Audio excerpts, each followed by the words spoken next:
கடைசியாக போனேன்.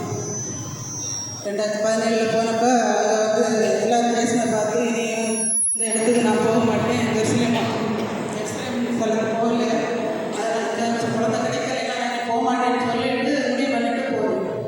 அங்கே போனப்போ எனக்கு ஒரு வெளிப்பாடு கிடச்சி, அதில் வந்து ஒரு திருப்பாடல் 37 3 நாள் திருப்பாடல்கள் வந்து எனக்கு ஒரு வெளிப்பாடாக கிடச்சி. ஏன்னா எனக்கு குழந்தை கிடைக்கல, எனக்கு ஊரில் இருக்க மாட்டேன், எங்கள் தேவசங்கருக்கு போக மாட்டேன் அப்படின்னு சொல்லிட்டே வீட்டில் போனேன். ஆனால் போய் எங்கள் அழுகை மேலே ஒரு வெளிப்பாடு கிடச்சதுக்கப்புறம் ஒரு 3 மாதம் கழித்தது பிறகு அடுத்த வருஷமே எனக்கு குழந்தை வாழ்க்கை கிடச்சி. 2 குழந்தை.